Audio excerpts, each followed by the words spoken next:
Oh, c'est hyper dur comme question. Faut pas que mon chum il écoute le podcast.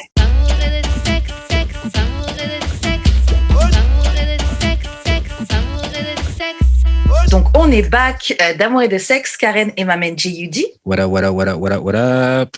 Et comme d'hab, on vous revient avec un ou une invitée. Aujourd'hui, c'est une invitée. Je vais te laisser te présenter. Aujourd'hui, on reçoit Margot. Donc, enchantée, je m'appelle Margot. Je travaille pour une agence de rencontres à Montréal. Donc, voilà. Wow. Ça fait super longtemps. Ça fait super longtemps que je voulais inviter genre une matchmaker. Ouais, c'est ça. Vraiment, on a déjà plein de questions à te poser. Mais juste avant qu'on commence, je vais laisser Jude faire les annonces de début et ensuite on commence.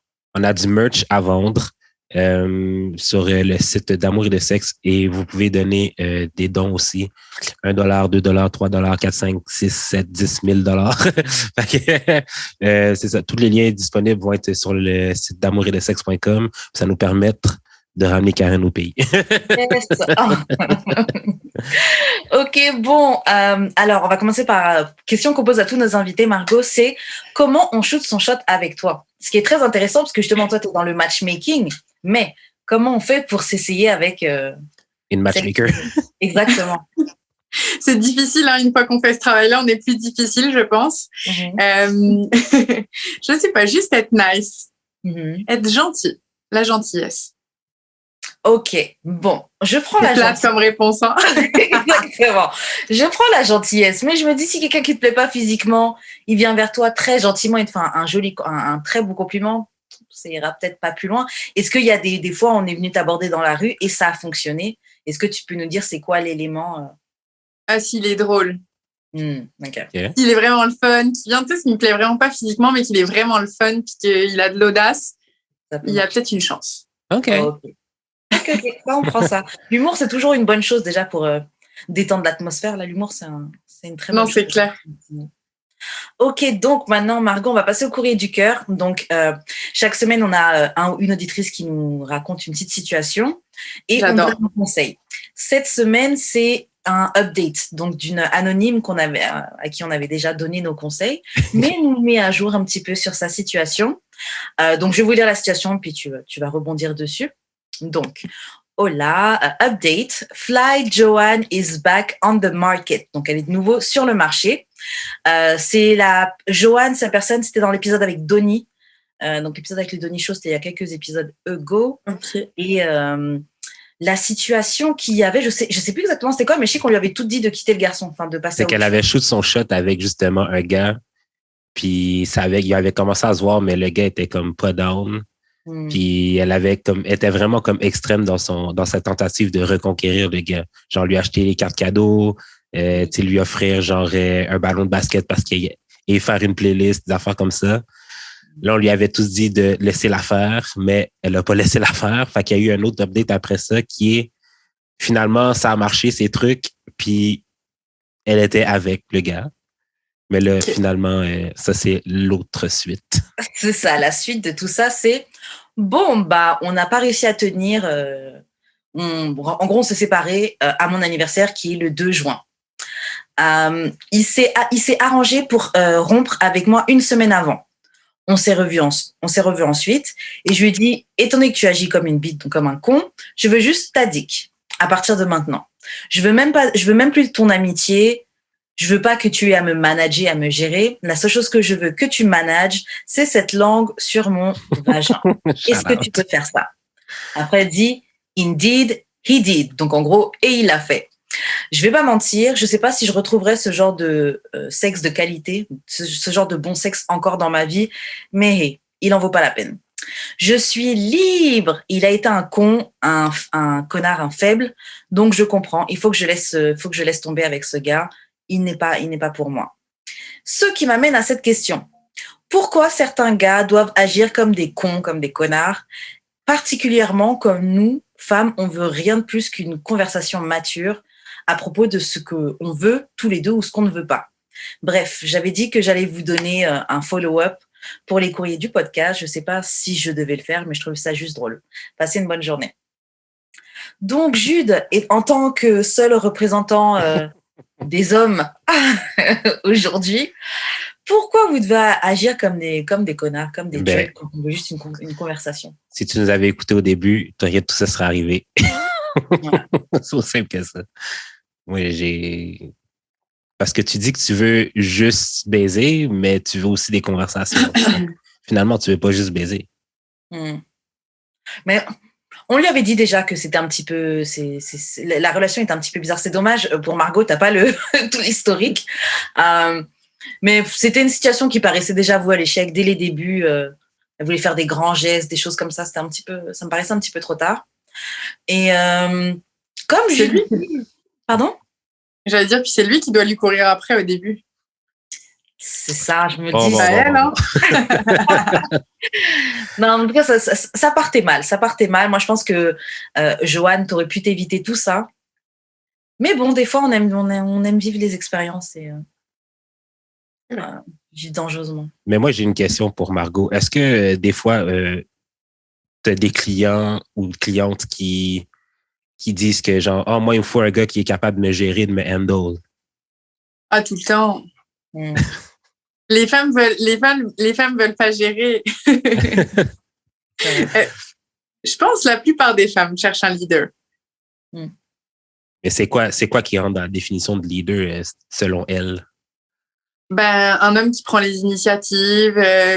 La plupart des femmes que moi je rencontre dans ce que je fais dans mon travail, ça s'applique pas à 100% des gens. Là, je veux quand même mettre une petite nuance.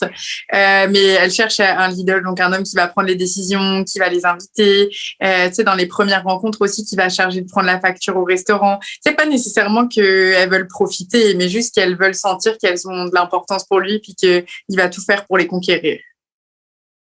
Moi, j'ai rien pu s'ajouter. On se comprend. Exactement, je suis tout à fait d'accord. Je sais pas, il y a quelque chose qui te plaît quand tu te dis que le gars, il est en contrôle. Pas en contrôle dans le sens où il calcule tout, il contrôle tout, mais c'est dans le sens où je sais que j'ai pas à m'inquiéter, je suis avec quelqu'un qui assure, tu vois. Ouais, qui a la situation en main, qui est capable de dire, bon, on va dans ce restaurant-là, je connais, j'ai réservé, je t'emmène là, non, qui te fait découvrir des choses. Ça fait partie de la séduction, tu sais, autant que la femme met sa féminité de l'avant, puis qu'elle elle fait ça d'une autre manière, autant que l'homme, c'est sa job. Je suis d'accord. Tu veux dire quelque chose, Jude, là-dessus? Non, j'ai rien. C'est quoi mon avis là-dessus, là. Moi, je suis pas très gender role, là, mais genre, I guess que j'ai agree avec ce que vous dites, là. non, mais moi, c'est ce que je vois dans mon travail aussi. Comme j'ai dit, ça s'applique pas nécessairement à tout le monde, puis on a le droit d'avoir des avis différents. Là, c'est ça qui est important. Grave. Ok, donc moi, j'ai rien de plus à ajouter. Joanne, bonne chance. Au final, t'es célibataire au bon moment, c'est l'été. Les choses réouvrent, les terrasses réouvrent, etc. Je pense qu'il va y avoir une énergie très forte au niveau du dating, étant donné qu'on était enfermés pendant pas mal de temps. Donc, moi, je dis enjoy. Genre, profite, enjoy seulement. Je pense que c'est la bonne saison, finalement. C'est ça. Mais on t'avait dit non. T'as pas écouté. Oui, et rappelle-toi qu'on t'avait dit non dans l'épisode avec Donnie, on t'avait dit non. Jude, je te laisse faire les annonces de fin et puis on va passer à un petit jeu. Vous pouvez envoyer vos courriers du cœur ou d'amour et de sexe podcast@gmail.com, sur Instagram d'amour et de sexe, sur nos Instagram respectifs Jude d'expérience Wesh Karen et sur Twitter DAEDS podcast. Voilà. Donc Margot, on a un petit jeu, c'est Would You Rather. Donc, est-ce que tu préfères? On en a choisi 3. On va juste donner nos opinions. Enfin, on va choisir. Donc, le premier, Would you rather, c'est est-ce que tu préfères être infidèle, donc tromper ton partenaire, ou perdre toute stimulation sexuelle? Oh, c'est hyper dur comme question. Faut pas que mon chum il écoute le podcast.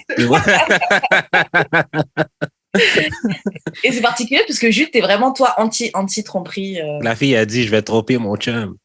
Moi, perso, je sais ce que je vais faire. Ben, moi aussi, là. Désolé.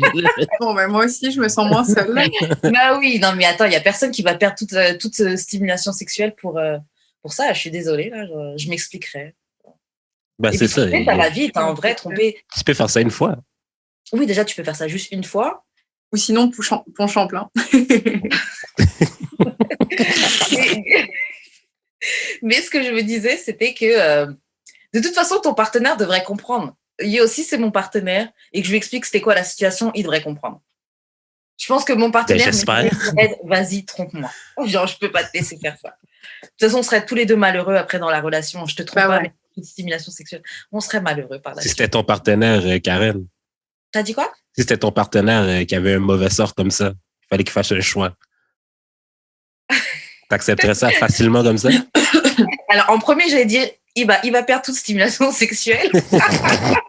Mais au final, non, ça marcherait pas parce que comme je viens de dire, je serais triste moi aussi. On peut pas coucher ensemble et puis il n'y a pas de plaisir qui est partagé. C'est nul. Ok, donc prochain Would You Rather.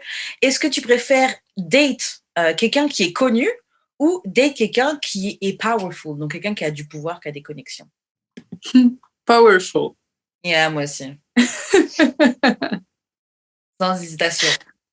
Et pourtant, on a eu une discussion au podcast sur le fait que pour beaucoup de personnes, être famous, c'était même plus important qu'être powerful ou avoir de l'argent. Pour beaucoup de personnes, juste, t'es connu, même si t'as rien dans les poches ou même si t'as pas vraiment de... Il y a les gens pour qui, ah oui, il est connu sur les réseaux, pour qui ça compte beaucoup plus que quelqu'un qui... Mais parce que les gens... je vais laisser Margot parler. Non, j'allais juste dire, c'est dater quelqu'un de trop connu, ça peut aussi être hyper ennuyant, comme tout le monde a un avis sur ta relation, tout le monde a un regard sur toi, puis c'est un peu lourd. Ah ouais. Ouais, moi vraiment, c'est grave. Moi, quelqu'un de connu, là, trop de regards sur nous. On est au dîner, il y a des gens qui viennent, qui veulent demander des photos. Même toi, je me dis, quand tu es partenaire de quelqu'un qui est connu, ça t'enferme même toi dans une prison parce que, disons, moi, je sors avec un gars super connu, etc. Le matin, je vais à la boulangerie acheter mon pain ou un truc comme ça. T'es en clochard, machin. On me prend en photo, mes photos sont sur Internet et tout. Alors, j'ai rien demandé, je voulais juste acheter ma baguette. Non, c'est horrible. Mais moi, je vois plus ça comme les gens aiment vraiment ça, les flashy things. C'est peut-être pour ça que les gens connus attirent plus que les gens powerful, parce que les gens powerful sont plus low-key. Ouais. Et puis être famous, ça donne l'illusion. Ouais, c'est ça. Le pouvoir te donne, c'est beaucoup plus rapide. Moi, bon, après, je vais encore faire la vieille philosophe et tout, mais je pense qu'on a tous vu un petit peu sur les réseaux, il y a quelques années ago, là, quand il y a eu un essor, plein de gens qui faisaient plein de trucs humoristiques sur leur Snap ou leur Instagram, enfin des gens qui étaient prêts vraiment à faire des trucs ridicules pour avoir un petit peu de buzz et tout, tu vois. Mm-hmm. Et je ne sais plus ce que je voulais dire avec ça, donc j'ai oublié ma pensée, mince. Bon, on va juste passer au prochain et au dernier Would You Rather, qui est, alors, est-ce que vous préférez avoir des one night stand, donc des plans d'un soir, des coups d'un soir sans signification, meaningless, ou être dans une relation monogame, vraiment une relation où vous avez un engagement avec une personne, mais à chaque fois, tes relations ne durent pas plus d'1 an. Oh God. Donc, soit uniquement des one night stand sans plus de connexion, ou une personne avec qui il y a une connexion, vous êtes commis, mais ça dure une par an. Toi, tu prends une par an? Non, je prends les one night stand, je pense. Okay. Moi, je prends une par an. Ouais. Ouais, je sais pas, j'hésite. Parce qu'en fait, le une par an, quand j'ai entendu que ça peut pas aller plus loin qu'un an, je me dis c'est dommage. Puis je me dis attends, c'est à chaque année, je me prends des. Mon cœur est brisé à chaque année en fait, tu vois. Ouais, bon, ça peut être le régime à chaque année, tu sais, comme l'été. Tu fais une petite cure. Ou les one night stand, les plans d'un soir. Mais ça aussi, au bout d'un moment, ça devient.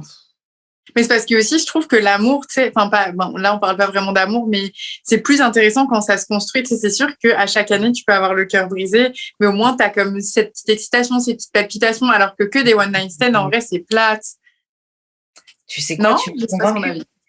Non, c'est très valide. Au moins, je l'aurais vécu. Ouais, c'est ça. Ouais, c'est ça. Tant pis, je prendrais les couples qui ne durent pas plus d'1 an. Mais au moins, j'aurais connu ça, en effet, c'est vrai. Ok, bon, bah, c'est tout pour le petit jeu. On va maintenant passer aux questions bazar. Et on va maintenant, Margot, aborder un peu plus ton travail. Ouais. Et donc, notre première question, on a aussi des questions qui ont été envoyées par nos auditeurs. Okay, cool. La première question, c'est quel genre de personnes utilisent vos services? Entre parenthèses, le type de personnalité, statut social, etc. Ok. Il y a plusieurs branches différentes dans l'agence. Donc, dans la branche que je représente aujourd'hui, je dirais que c'est pas mal des non-professionnels. Mais on a aussi des branches qui représentent des professionnels. Puis, je dirais qu'en termes d'âge, c'est assez large. Ça peut aller de 20 ans jusqu'à 89 ans. C'est à peu près égal dans toutes les strates d'âge. Je dirais, pour vrai, il n'y a pas un type de client comme c'est très varié la clientèle qu'on a. Ouais. OK. De toute façon, c'est vrai que tout le monde un peu cherche l'amour. Là, donc, ça peut... Ouais, c'est ça. Puis, tu sais, c'est sûr qu'en majorité, la majorité de la population qu'on représente, c'est des Québécois parce qu'on est au Québec. Mm-hmm. Mais ça arrive aussi qu'on ait des Européens dans notre réseau, qu'on ait des gens qui viennent, des Américains, même des Russes, des fois. Comme ça, c'est vraiment variable. Mais la plupart, quand même, sont Québécois. Ouais. OK. Alors, dis-nous, est-ce que, avant de commencer le processus de matchmaking, vous demandez à vos clients certaines choses qu'il faut qu'ils atteignent, certains requirements, genre avant qu'on puisse vous aider là, il faut quand même que. Dans quelle mesure? Enfin, je comprends pas trop la question. Non, mais genre, est-ce qu'il faudrait genre qu'il y ait, tu sais, genre faire un certain travail sur eux-mêmes ou genre qu'il y ait un certain esthétisme ou. Il faut qu'ils soient prêts à rencontrer. Il faut quand même que leur passé soit réglé. Tu sais, c'est sûr que s'il y a quelqu'un qui vient pour acheter nos services et que au téléphone, il est en train de pleurer parce qu'il pense encore à son ex-partenaire, là, tu sais, on va lui dire comme peut-être qu'il faut faire ce deuil-là tranquillement avant de venir s'inscrire. Tu sais. Vraiment, okay. Quand même. Et physique, est-ce qu'il y a des choses comme ça, genre bon, nous, parce que tu sais, il y a des agences de matchmaking qui sont spécialisées pour les gens beau entre guillemets. Ouais. Genre, est-ce que par exemple il y a un gars, bon, il a un petit surpoids et vous pouvez lui dire bon bah pour maximiser tes chances, inscris-toi à telle salle de sport, fais un petit truc comme ça. Ben, ça dépend ce qu'on entend par surplus de poids là, tu sais.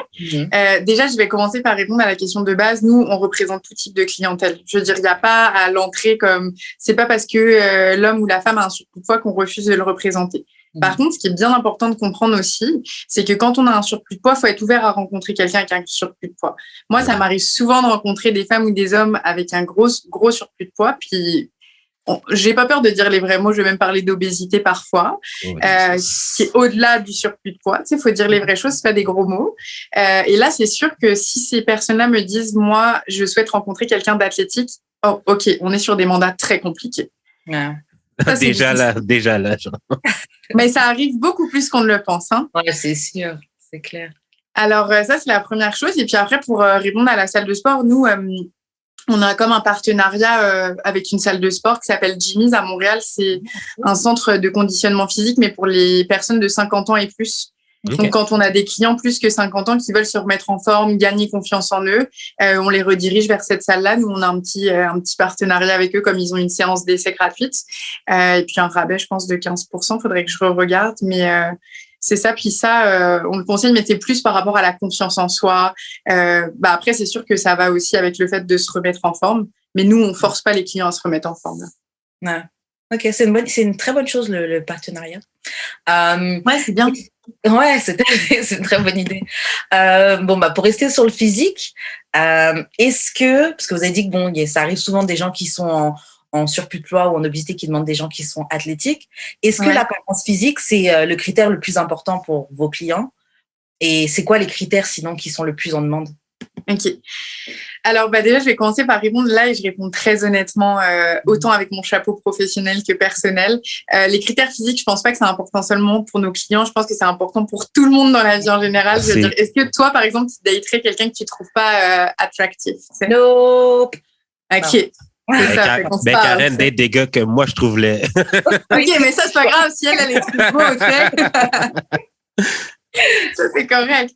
Non, mais donc, c'est sûr que l'apparence physique, ça joue autant pour nos clients que pour vous, que pour les gens qui écoutent ce podcast, je pense. Après, il y a aussi les gens qui sont sapiosexuels. Alors ça, c'est sûr que, mais ça reste une minorité de personnes. Je dirais aussi que, tu sais, les critères les plus en demande, autant chez les hommes que chez les femmes, c'est des gens en forme. OK. C'est des gens en forme tout le temps. Les gens me disent, moi, j'ai envie de quelqu'un qui est en forme, j'ai envie de quelqu'un qui est actif, j'ai envie de quelqu'un qui a envie de faire des choses. Puis ça passe par prendre soin de soi, prendre soin de son visage, prendre soin de sa peau, prendre soin de ses cheveux, faire attention à comment on s'habille. Puis encore là, la beauté, c'est relatif à la perception de chacun, mais je pense que prendre soin de soi, c'est vraiment la clé de la réussite. Ouais. Et vous en pensez quoi? Moi, je suis tout à fait d'accord avec ça. Okay. C'est sûr que quand tu prends soin de toi, et là, je parle même pas de genre maquillage ou vêtements, mais comme tu disais, juste tu manges bien, tu te couches tôt, tu fais attention d'avoir une bonne hygiène de vie, ça ressort sur le physique, ça ressort sur ton énergie, sur les gens, comment ils interagissent avec toi. Donc, moi, je suis tout à fait d'accord avec ce que tu as dit. Juste. Moi, personnellement, quelqu'un d'actif, ça me turn off, là, parce que je suis vraiment une grosse patate. Là. Mais ouais, dans le fond, trouver quelqu'un qui a les mêmes intérêts que toi, c'est très important, là, je trouve. Ouais. Même la santé, j'imagine, il y a, je sais plus quel épisode, on se disait ça, qu'avec l'âge, quelqu'un en santé, c'est quelque chose auquel tu t'y penses plus en vieillissant, tu vois. Ouais. Et j'imagine que ça aussi, au niveau de la santé, il y a des gens qui font attention à ça, qui demandent pas quelqu'un qui a des antécédents médicaux ou même pas. Ouais, bah après, nous, on est quand même soumis à la confidentialité. C'est moi, quand je rencontre des clients, s'ils me parlent de leurs antécédents médicaux, j'en parle pas avec les autres clients parce que c'est inhérent à eux. Moi, je veux pas rentrer dans cette intimité-là. Après, je dirais que tout le monde peut avoir des problèmes de santé, autant à 25 ans qu'à 65. Mais c'est sûr que plus les gens avancent dans l'âge, plus moi, j'entends les clients et les clientes me demander quelqu'un en bonne santé. En fait, surtout les femmes ont plus peur de ça, je te dirais. Parce qu'il n'y avait pas... Tu fais tout ce processus-là pour un mari qui va mourir dans 5 ans. Ouais, mais il vaut mieux 5 ans de bonheur que 5 ans de rien, tu sais. C'est vrai, c'est vrai. J'avoue, c'est un très bon argument. Tu connais ton métier. Ben, j'ai une question. C'est quoi, mettons, le top 5 des critères là, chez les gens, à peu près? Est-ce que vous voulez entendre les vraies choses? Oui, on est là. Okay. Ici, on dit les affaires. Je veux juste m'assurer que, parce que sinon, je peux dire politiquement correct. Alors, toutes les femmes me demandent des hommes très grands. De base. Donc, l'idéal, c'est 6 pieds. C'est rare. Des fois, il y a des femmes de 5 pieds qui me disent, moi, pas trop grand, mais 95% des femmes veulent des hommes grands. Yeah. Et puis, 95% des hommes me demandent des femmes minces. Ah ouais, OK. Ouais. Okay. Moi, je suis très transparente. Hein, je vous ai dit les réponses. Je sais que socialement, c'est des choses qui se passent moins bien. Moi, j'ai pas d'avis personnel là-dessus. Là, c'est ce que je constate dans mon travail. Mais c'est ça. Oui, puis bon, les hommes mentent et femmes mentent, mais il y a des chiffres qui mentent pas, tu vois, si c'est ça la majorité. Parce que c'est bien beau de dire, oui, non, moi, je m'en fous du physique, etc. Et puis après, quand tu réponds à un questionnaire de matchmaking, tu es bien axé sur le physique. Non, c'est sûr. Les gens mentent, mais bon, après, on a tous reçu le même type de conditionnement, donc bah voilà, on est attiré par les gens qui sont... Parce qu'on voit dans les magazines et les journaux. Ouais. Mais je dirais pas parce qu'on voit dans les magazines, parce que les magazines, je trouve que c'est vraiment trompeur. T'sais, autant au niveau de la maigreur, des fois c'est beaucoup trop maigre, autant au niveau de la grosseur, des fois c'est beaucoup trop gros. Puis c'est toujours dans les extrêmes un peu, je trouve, en ce moment, la mode. Ouais. Mais je dirais que, comme je disais avant, c'est la santé. Genre, personne veut avoir à dealer avec des problèmes de santé, les hommes comme les femmes, comme personne veut quelqu'un. Puis tu sais, quand je parle de surplus de poids, je parle pas de quelques livres en trop, là, je parle de gros surplus de poids, tu sais. C'est vrai que c'est une maladie. Ben ouais, c'est vrai que quand tu penses comme ça aussi, c'est une maladie. Mais c'est classifié comme une maladie, l'obésité. Hein. Ouais, c'est vrai. Et avec tous les autres choses, enfin, tous les autres organes que ça peut impacter, etc. Ouais, c'est vrai. Ouais. Ok, donc, on a une auditrice. Ah non, mais tu avais pas cité les... parce que juste, tu avais demandé 5. 5, mais 2, c'est correct. C'était 5. Ok, je peux en dire d'autres. Tout le monde demande quelqu'un de gentil. Attends, on est à 3 là. Grand, mince, gentil. Les hommes cherchent beaucoup des femmes bubbly, donc très joyeuses. Puis ça, je dirais que ça compte pour beaucoup dans la balance, comme d'être joyeuse. Ils me disent souvent, non, pas aigri, je veux quelqu'un de joyeux. Et puis, indépendant financièrement. Ouais. OK. Ça va, ça arrive même. Est-ce que ça, pour vous, est-ce que ça fait du sens? Vous trouvez ça normal? Oui, mais bon, on va dire les vraies affaires. Moi, je pense que c'est plus... Ouais. Je sais pas c'est quoi la proportion de personnes québécoises blanches versus genre issues des minorités, mais je pense que c'est plus des critères genre québécois. Quand j'ai dit québécois, je parlais pas justement, j'ai dit québécois, je parlais pas minorité blanche. Tu vois, quand je dis québécois, on a quand même beaucoup de minorités visibles, tu sais, puis de toutes les minorités visibles. Ouais. Ouais. Comme autant, je dirais comme haïtiens, mais on a aussi des Africains qui viennent d'Afrique, on a autant des Asiatiques. Puis moi, je considère que les Asiatiques sont une minorité visible, même si dans l'imaginaire collectif, sont plus proches des Québécois blancs, mais c'est pas vrai parce que au niveau culturel, ils sont pas là non plus, tu sais. C'est pas la même culture. Est-ce que vous voyez ce que je veux dire? Oui, bien sûr. Donc au final, c'est vos clients qui sont. Ça, c'est une représentation de votre clientèle. Exactement, c'est plus une représentation de notre clientèle, mais je pense pas que ça a à voir vraiment avec l'origine. Après, je pense qu'il y a des exceptions aussi dans tout, comme un Québécois blanc peut aimer plus une femme avec des formes, je l'entends aussi des fois, ça n'a rien à voir, comme j'irais pas dans les clichés, mettons. Ouais. Ok. Alors, prochaine question. Une auditrice demande: qu'est-ce que les hommes hétéros dans la trentaine veulent? Ça sonne comme un SOS. Hein.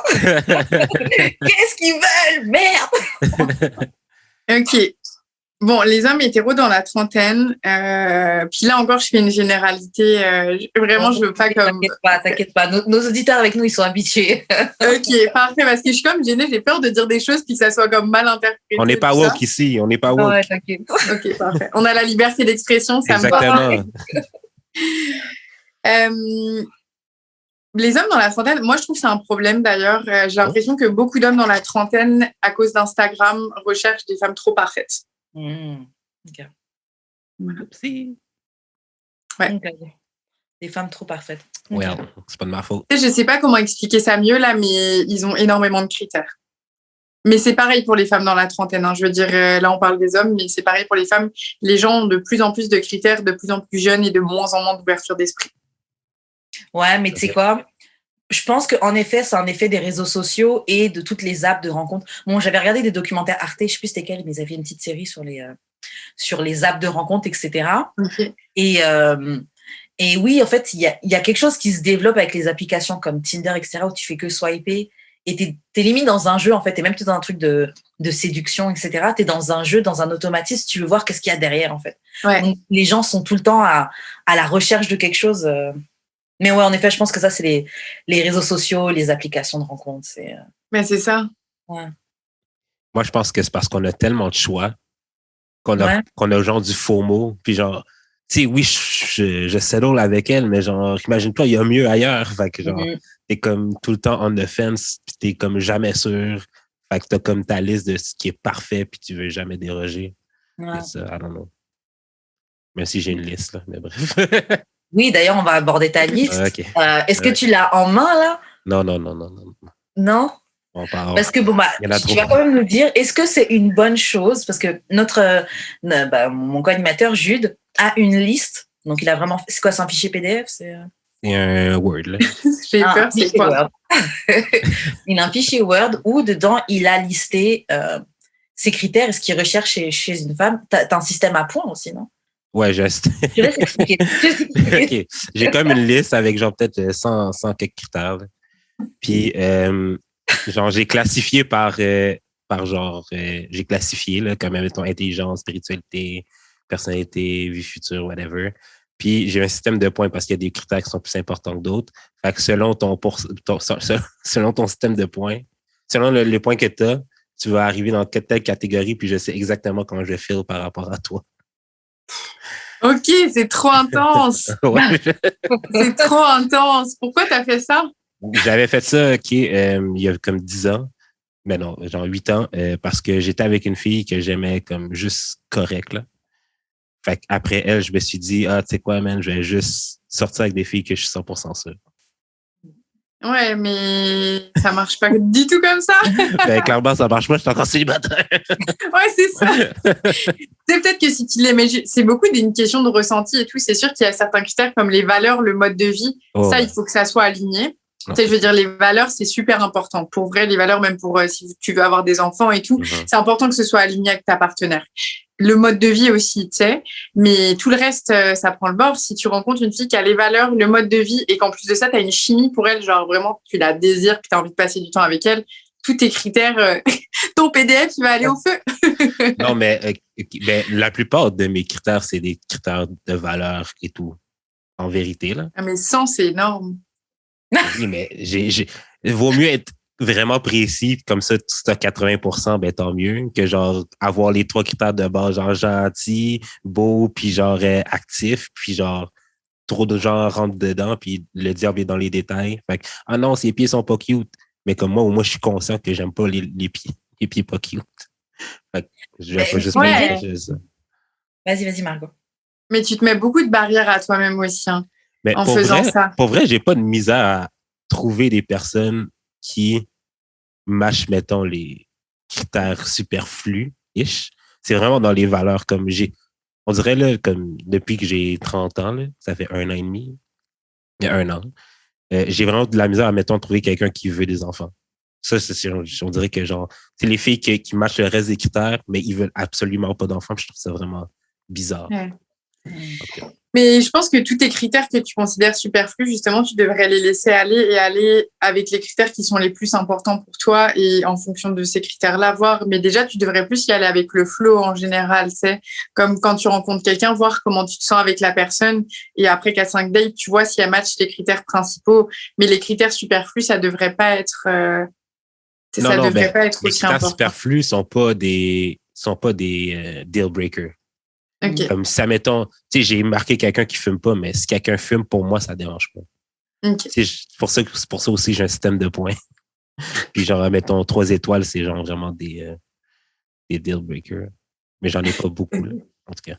Mais comment vous faites à l'agence, par exemple, voilà, s'il y a quelqu'un qui vient demander vos services et justement a beaucoup de critères, comment vous faites? Est-ce que ça vous arrive même des fois d'avoir des clients? Tout le temps. Tout le temps. Tout le monde a beaucoup de critères aujourd'hui. Moi, le premier truc que je dis aux clients, tout le temps, je leur dis, je suis très transparente et je mets ça clair que on n'est pas un magasin.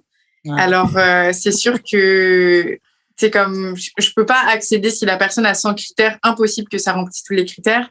En plus de ça, 100% des happy match qu'on fait sont hors critères, puis on en a fait plein quand même en 25 ans.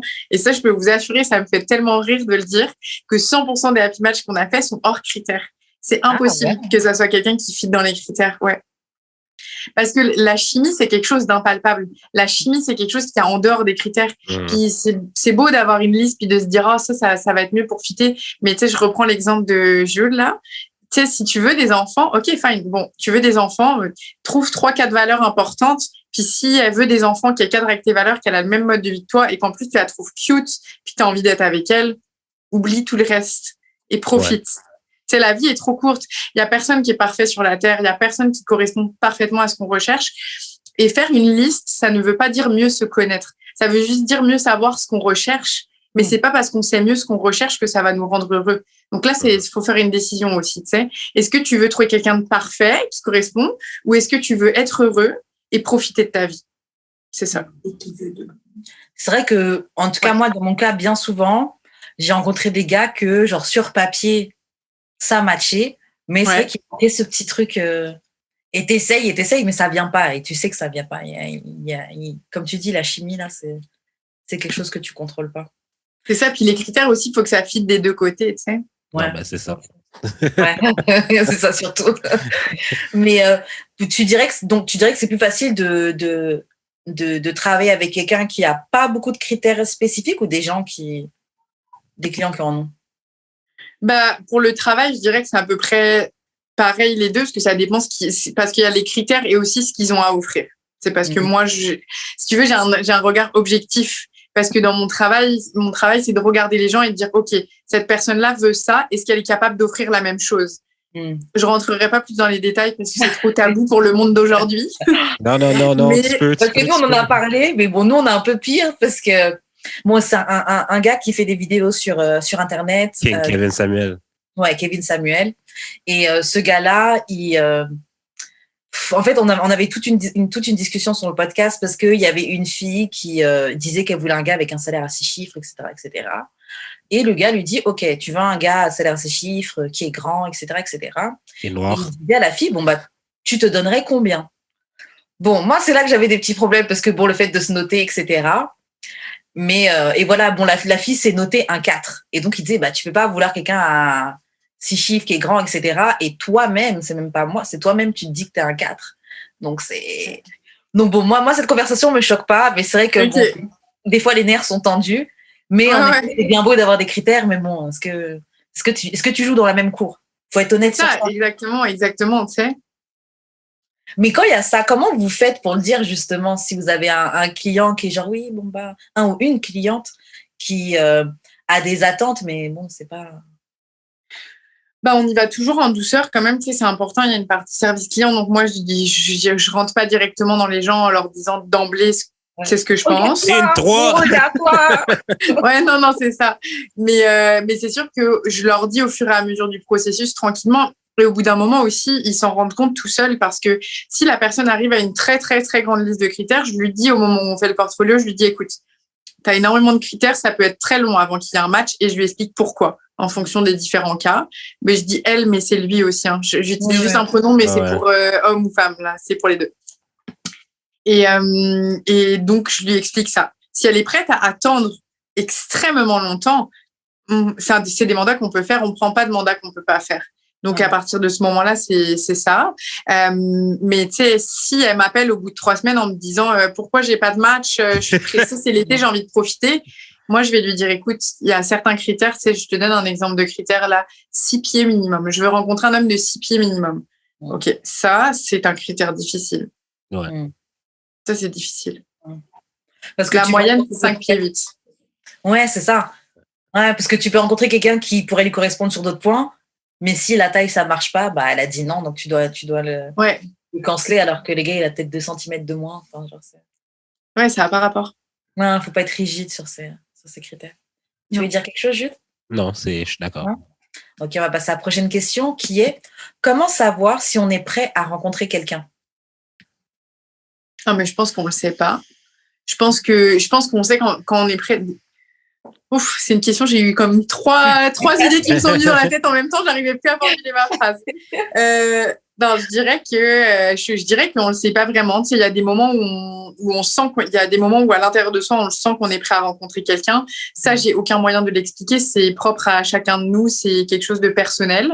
Donc, j'ai pas de recette magique pour ça. Et des fois, il y a des moments où on n'est pas sûr qu'on est prêt à rencontrer quelqu'un, ou tout simplement, on se pose pas la question et on rencontre quelqu'un. Et au moment où on rencontre quelqu'un, on se rend compte qu'on était prêt. True. Ok, donc prochaine question. Est-ce que vous travaillez avec des personnes polyamoureuses?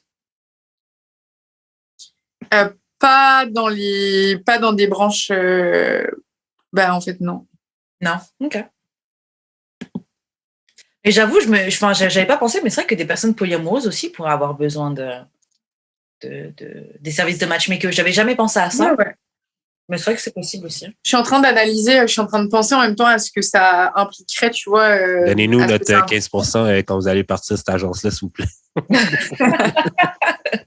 c'est vrai, il faut juste trouver d'autres personnes qui sont ouvertes aussi à former des couples à 3 ou à 4. C'est ça, mais des fois, ça représente des pourcentages tellement peu élevés dans la société. Ouais. Les gens qui sont ouverts à ça, tu sais, on parle pas de 10% de la société. Là, je parle au travers de mon chapeau. Là, j'ai pas de chiffre du tout devant moi. Mais tu sais, c'est des petits pourcentages de la société. Donc, même ouvrir une agence spécialisée là-dedans, faut quand même avoir beaucoup de moyens pour ouvrir ça là. Parce qu'une agence de rencontre, c'est quand même des gros investissements en termes de publicité pour avoir un bassin de clientèle et tout. Donc, tu sais, je pense que ça serait beaucoup de pertes.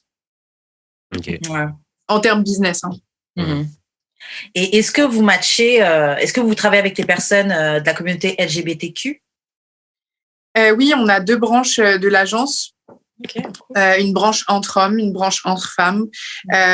C'est pas des branches nécessairement avec lesquelles je travaille directement. Alors, ça m'arrive de travailler, mais pas tout le temps. Fait que je m'avancerai pas dans des choses que je connais pas. Mais oui, on représente des membres de la communauté.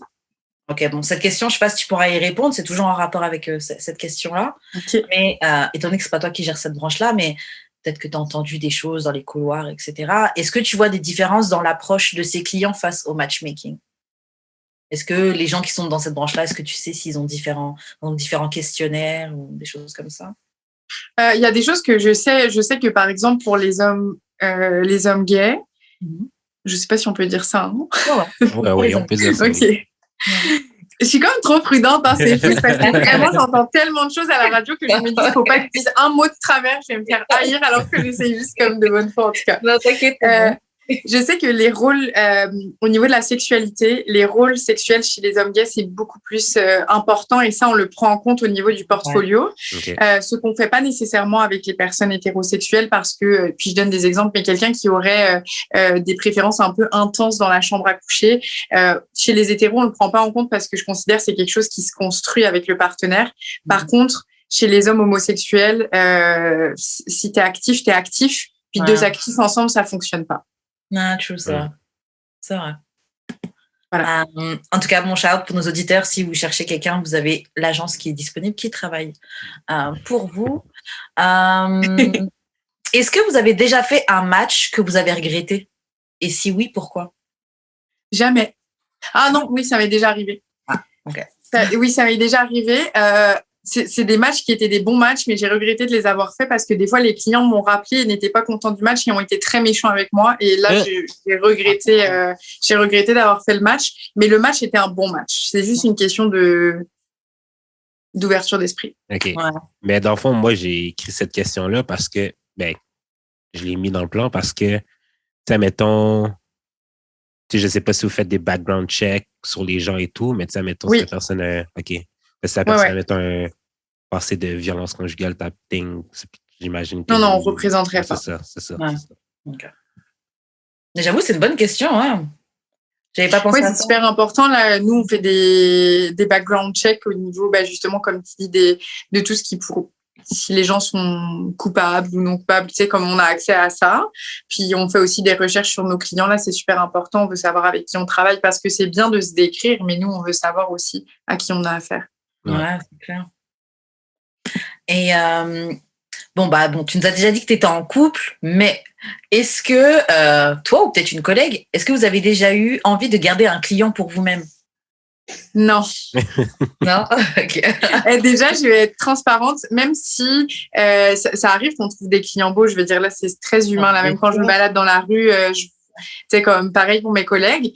Mais c'est tellement professionnel et on est tellement au courant de la vie privée des gens et on entend des informations tellement privilégiées que c'est impossible d'imaginer une démarche de séduction. Puis il y a un code d'éthique professionnelle aussi. Ouais, il y a des choses qu'on ne pouvait pas faire. Bon, moi, ça me fait penser à un de nos anciens invités, Thierry, qui était le créateur d'un site qui était pouchon.com. Donc, c'est un site de rencontre qui n'existe plus maintenant, mais qui était connu. Ça me dit quelque chose. Ouais, pouchon.com. J'en ai entendu parler, je pense. Ouais. Et lui, il nous expliquait, il a rencontré sa femme sur le site, mais en fait, sa femme avait fait le profil et donc c'était son site à lui, donc il avait vu en premier. Et puis, il avait fait quoi?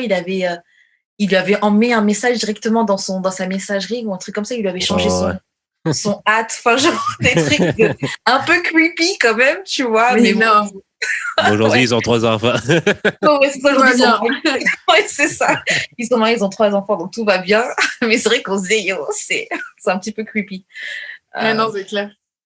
Mais bon. Ok, bon, on va faire une autre question. Laquelle question? Ok. C'est quoi le type de date la plus populaire selon le sexe et la moins populaire?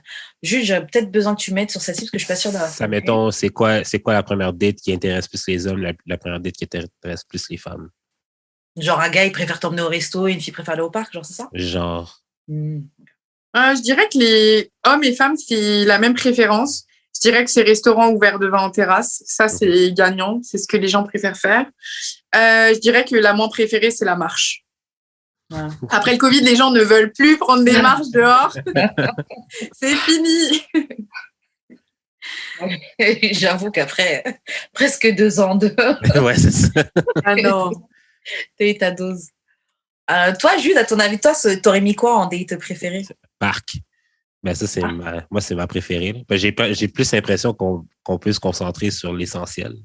Ouais. Genre, c'est vraiment se parler puis genre catcher le vibe mieux que dans un restaurant où genre t'as quelqu'un qui t'interrompt une fois de temps en temps pour te demander un verre d'eau si t'as besoin de boire ou whatever. Comme... Ouais. Non, c'est vrai que les dates au parc sont cool. Les dates au parc sont cool. Par contre, moi, je trouve que pour faire ça, il faut que le gars ait de la conversation. Non, mais c'est Ouais. ça. Genre, un date au parc, là, genre, faut que tu sois sûr de toi. Si t'es quelqu'un d'intimidé, genre, enfin, la conversation, c'est plus ou moins la seule animation qu'on aura. Bon, on va regarder les oiseaux, on va regarder les gens passer, mais faut qu'on parle, tu vois. Non, ben c'est ça. C'est l'essentiel. Ouais. Et ton pire type de date, celui que t'aimes le moins? Moi, honnêtement, resto, j'haïs ça. Ok. Pour une première date, j'haïs ça. Mais ça, c'est Ouais, moi, là. faut payer, c'est ça? Oui. Mais c'est mieux de toute façon pour une première date, tu sais, de garder ça court, là, pas de faire un gros restaurant, 5 services et tout, là, de... Ouais. C'est comme, faut pas que ça dure longtemps une première date, là, 1 heure, 1h30. Ouais, en garder un petit peu. Ouais. Pour avoir un petit peu. Ouais, sinon, moi, au niveau des dates préférées, j'aurais peut-être mis parc ou genre musée, puis boire un verre, genre tapas, truc comme ça. Oh, c'est cool, ça. Ouais, ça, je trouve ça sympa. Et celui que j'aime le moins, je pense que c'est sûrement ciné. Je trouve que ça, ciné, c'est bien quand Useless. Ouais, c'est ça. Tu sais, on va juste regarder le film, on ne doit pas trop parler. C'était bien qu'on En avait plus, on ne se genre connaît pas si bien 16 que ans. ça. T'as dit quoi? C'était bien qu'on avait 16 ans. Oui, c'est ça. Ça fait très, très enfantin. En fait, je trouve qu'un date cinéma, c'est quand on se connaît déjà un peu plus et on va se mater un film ensemble. Mais en premier date, c'est trop typique. Et puis trop enfantin, ouais. Ok, bon, on va faire une autre question. Ok, bah, on en a déjà un petit peu parlé, mais bon, on va voir si tu as des choses à ajouter, Margot. Pourquoi il y a des matchs qui sont parfaits sur le papier et qui se traduisent pas dans la vraie vie? À cause de la chimie. Ok. Vraiment, ça, c'est juste la réponse. Comme j'aimerais ça répondre à un truc plus waouh, mais c'est juste ça, la chimie. Ok. Et moi, il y a une question que j'ai ajoutée dans ça. Bon, je sais pas où est-ce que je l'ai mise, mais tu penses quoi des téléréalités comme Marié au premier regard, Indian Matchmaker, Are You the One, des trucs comme ça là qui reposent sur le travail justement des matchmakers? J'adore ça. Moi, je suis une addict à la télé-réalité, là, alors faut vraiment pas me lancer là-dessus. J'ai de moi aussi, regarde. Attends. Est-ce que tu as vu Married at First Sight, la dernière saison? Non, mais c'est ça. Moi, je regarde pas les saisons en entier. Là, je regarde juste comme des extraits. Puis, je regarde Marie au premier regard, mais comme je suis française, je regarde la version de France. Je sais, c'est mal. J'ai regardé, moi, celui-là, C'est le vrai? dernier. Ouais. Cool. Je me sens moins seule. Ah ouais, t'inquiète. Puis, le Indian Matchmaking, j'ai adoré. Ouais, moi aussi. J'ai vraiment adoré, comme c'était très, très bien. Après, travailler avec une clientèle spéciale, donc c'est un peu différent de ce que nous, on fait. Parce que vraiment, c'est une clientèle déjà qui est ouverte à se rencontrer à l'international et ça, c'est rare. Tu vois, nous, à Montréal, les gens, ils sont à peine ouverts à aller rencontrer à Longueuil. Alors, rencontrer à New York, c'est une autre affaire, tu sais. Mais ouais, j'ai adoré. Ouais. Est-ce que tu as regardé sur Netflix, c'est quoi? C'est Love is Blind? Ouais, Love is Blind. Où les gens se parlent dans ils se parlent dans des cubicules. ils se voient pas, en fait. Ils se voient pas pendant tout le processus, ils apprennent à se connaître. Et ensuite, ils se voient une première fois et ils se marient, en fait. Bref, il est pas mal. J'ai pas eu le temps. Faudrait que je regarde. Ouais, ça repose aussi sur le travail de matchmaker. Cool. Attends, mais j'ai une question. Attends, j'ai une question par rapport à ça. Est-ce que tu trouves que des fois, les matchmakers dans ces émissions-là font des matchs impossibles juste pour le show?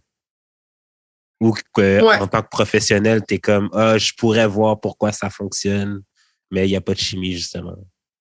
Non, c'est quand même des fois juste pour le show. Ouais. Parce que des fois, je me dis la même chose. Je suis comme, mais c'est impossible que ces deux-là soient genre ensemble. Non, c'est ça. Dans la dernière saison américaine, il y avait un gars qui était vraiment comme accro aux 80s, puis il y avait la fille qui était vraiment comme proper.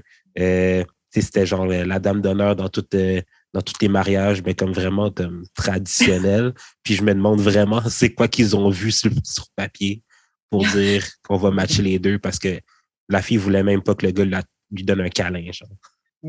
Je sais pas.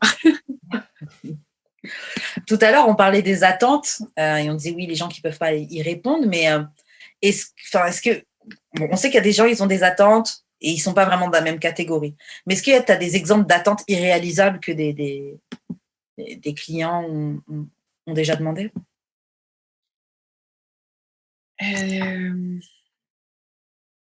Des attentes irréalisables? Ouais. Ou irréalistes plutôt. Ouais. Bah, c'est ça. S'ils peuvent pas offrir ce qu'ils demandent, c'est un peu irréalisable. Tu sais. Ouais, de base. Ouais, de base. Après, je peux te donner plus de détails, mais j'ai pas d'exemple précis. Ouais, ok. Mais bon, après, on parle de, si les gens, ils donnent, parce que on parlait des tailles, par exemple, mais tu peux être une femme qui est petite et puis demander vouloir un gars qui est grand. Après, c'est juste ne pas être focus sur 6 pieds. Ouais.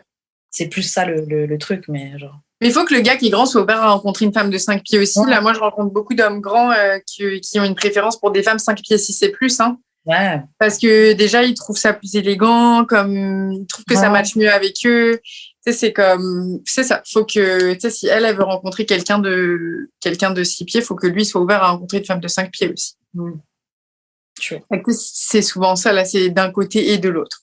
Parce que pour de vrai, là, pendant le doggy style, là, si les grandeurs fonctionnent pas, là, ça va être bien difficile. J'osais pas le dire. Tout à l'heure, on parlait justement de Indian Matchmaker. Donc, on parlait du fait que, ça, il y a aussi l'aspect culturel dans ce matching-là. Est-ce que vous faites attention, par exemple, aux cultures des personnes que vous matchez?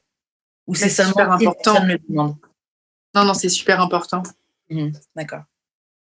Non, on y fait attention, bien sûr, c'est super important. Je veux dire, chacun vient avec un background culturel, puis je trouve ça encore plus particulier en Amérique du Nord parce que c'est vraiment une mosaïque. Mais des fois, t'es né à Montréal, mais en même temps, t'es un mélange de cultures différents. Puis, tu sais, même moi, comme je viens de l'Europe, j'ai une culture européenne, mais en même temps, je suis bien intégrée dans. Tu vois, c'est vraiment une mosaïque ici, donc on est obligé d'y faire attention. Il y a certaines cultures avec qui on fait encore plus attention. Je vais te donner des exemples. Par exemple, la culture musulmane.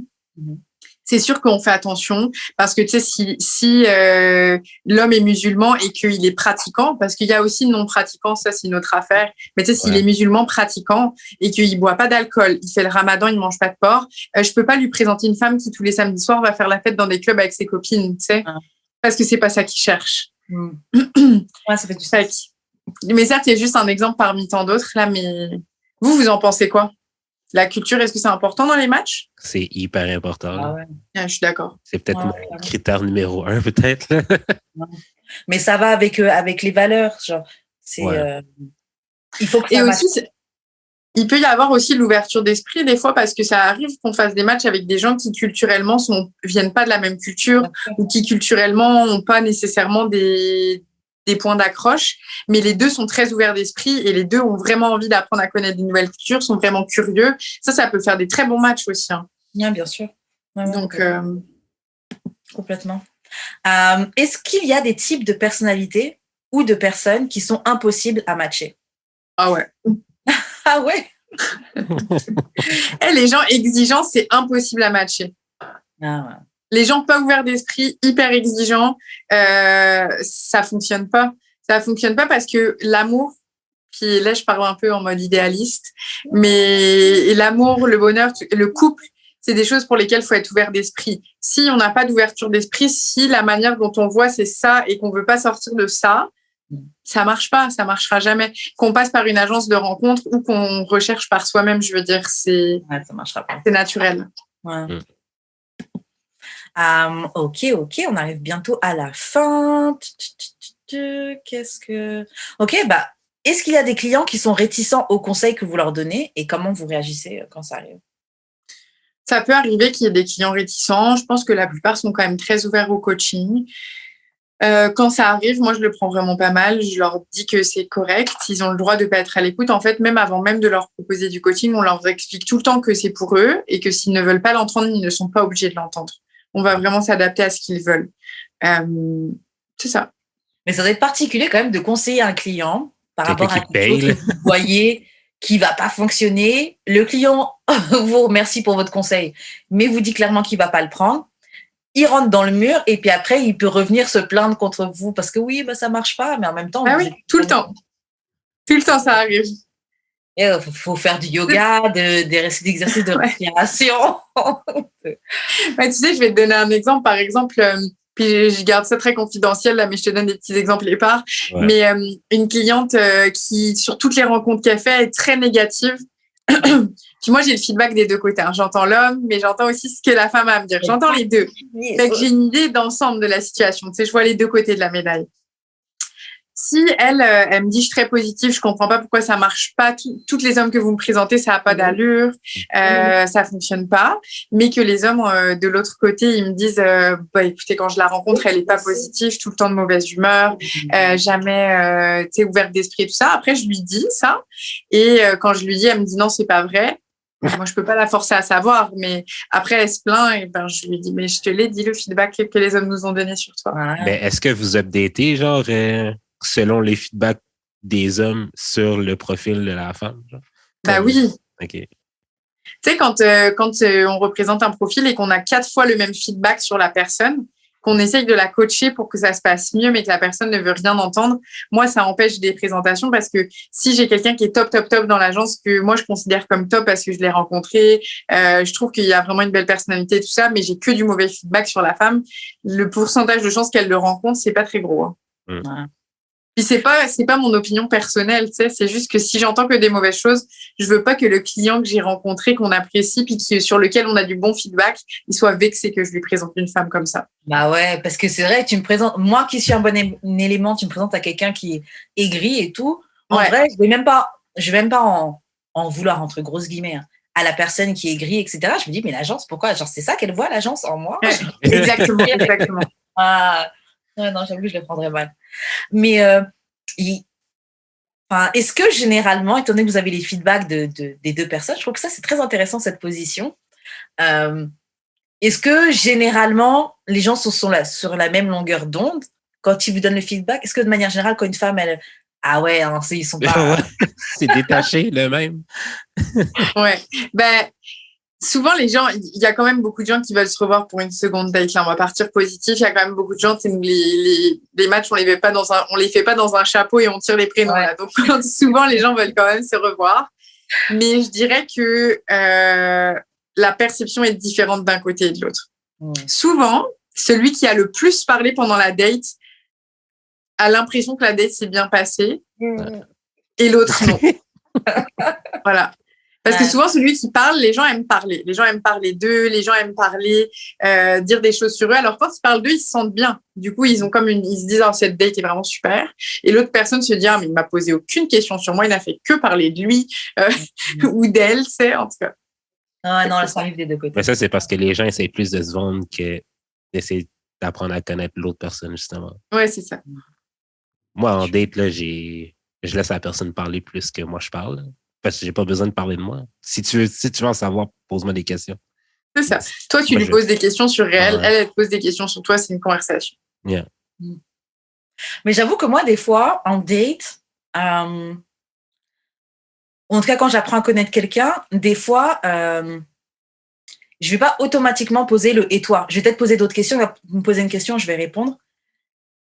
Mais je vais pas forcément lui dire « et toi » parce que je trouve qu'après, on est trop dans un ping-pong. Donc, il y a des trucs que, ouais, j'ai envie de savoir, mais je vais peut-être pas poser tout de suite. Je te poserai peut-être la question un autre jour ou quelque chose comme ça. Ouais. Je trouve que ça devient très vite plat aussi. Sinon, tu me dis « ah, bah, ouais. Toi ?»« Ah, et toi ?» Genre, c'est pas... Je trouve que c'est pas plus excitant comme conversation. Est-ce que vous aidez les couples après leur formation? Lorsqu'il y a un suivi Si les gens nous rappellent, oui. Nous, on dit toujours aux gens de nous rappeler, de nous donner des nouvelles et tout ça. Donc oui, bien sûr, on fait un suivi auprès d'eux. Puis s'ils ont besoin de conseils, on leur donne des conseils. Ok. Alors, on est à la dernière question.